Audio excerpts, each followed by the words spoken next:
सनातन धर्म के ग्रंथों में बताया गया है कि बुरे कर्मों का फल हमेशा बुरा ही मिलता है, चाहे वह इंसान हो या फिर ईश्वर।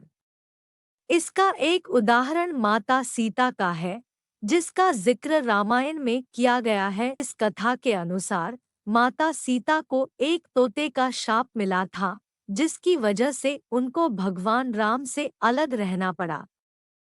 पहले माता सीता को वनवास के दौरान रावण अपहरण कर लेता है और उसका वध करने के बाद माता सीता के साथ भगवान राम की अयोध्या में वापसी होती है। फिर धोबी की वजह से माता सीता को अलग रहना पड़ता है। हम सबके मन में सवाल उठता है कि राम तो भगवान है, फिर वह अपनी पत्नी से अलग क्यों रहे। आइए जानते हैं इससे जुड़ी एक कहानी के बारे में। माता सीता बाल्यावस्था में अपनी सहेलियों के साथ बगीचे में खेल रही थी। वहीं बगीचे में एक तोता का जोड़ा पेड़ पर बैठा था। तोता का जोड़ा भगवान राम और माता सीता के बारे में बातें कह रहा था। उनकी बातों को सुनकर माता का ध्यान उन पर गया। मादा तोता बोल रही थी कि अयोध्या के राजकुमार राम काफी प्रतापी राजा होंगे। उनसे माता सीता का विवाह होगा।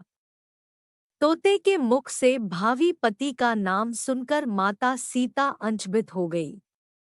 उन्हें अपने बारे में और जानने की इच्छा जागृत हुई, इसलिए उन्होंने अपनी सखियों से कहकर दोनों पंक्षियों को पकड़ लिया।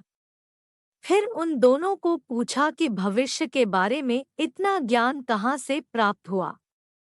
तब पंक्षियों ने बताया कि इससे पहले हम महर्षि वाल्मीकि के आश्रम में रहते थे, जहाँ हर रोज राम और सीता के जीवन के बारे में बताया जाता है।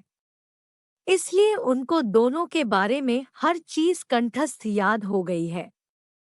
सीताजी ने पंक्षियों से कहा कि जिस जानक पुत्री सीता की तुम लोग बात कर रहे हो, वह मैं ही हूँ।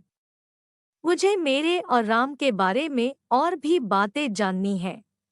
तब नर तोता ने कहा कि हे सीता, आपका विवाह अयोध्या के राजा दशरथ के ज्येष्ठ पुत्र राम के साथ आपका विवाह होगा और आपकी जोड़ी तीनों लोकों में सबसे अद्भुत होगी।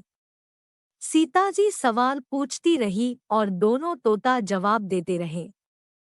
सीताजी ने कहा कि जब तक मेरा विवाह नहीं हो जाता तुम दोनों मेरे साथ राजमहल में रहोगे और तुम वहां सारी सुख सुविधाएं मिलेंगी।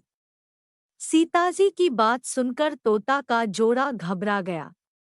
तब नर तोता ने कहा, हे जनक पुत्री, हम गगन के पंक्षी हैं, इसलिए पिंजरे में बंद रहकर हम जीवित नहीं रह पाएंगे। इसलिए हमको आजाद कर दीजिए।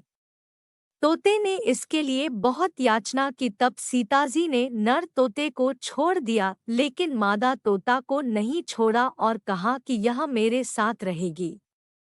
नर तोता ने कहा कि मेरी पत्नी गर्भवती है, इसलिए ऐसे समय पर उसको जाने दे। हम दोनों एक दूसरे का वियोग सहन नहीं कर सकते, इसलिए आप मेरी पत्नी को जाने दे। लेकिन सीताजी ने उसकी एक न सुनी।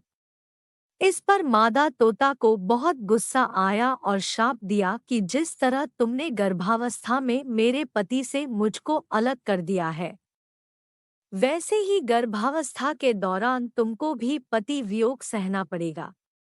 इतना कहते ही मादा तोता ने अपने प्राण त्याग दिए। मादा तोता के प्राण त्यागने के कुछ समय बाद नर तोता के पत्नी वियोग में प्राण चले गए। इससे माता सीता को बहुत दुख हुआ, लेकिन तब तक बहुत देर हो चुकी थी। बताया जाता है कि अगले जन्म में तोता वही धोबी था जिसने माता सीता के चरित्र पर उंगली उठाई थी, जिसके बाद भगवान राम ने सीता का गर्भावस्था के दौरान त्याग कर दिया। तब माता सीता महर्षि वाल्मीकि के आश्रम पहुंची और वहां उन्होंने लवकुश को जन्म दिया। अगर आपको यह कहानियाँ अच्छी लगी हो तो इसे शेयर और लाइक ज़रूर करें। इसी तरह और भी कहानी देखने के लिए जुड़ी रहें सनातन कहानियाँ से। अपने विचार हमें कमेंट बॉक्स में ज़रूर भेजें। धन्यवाद।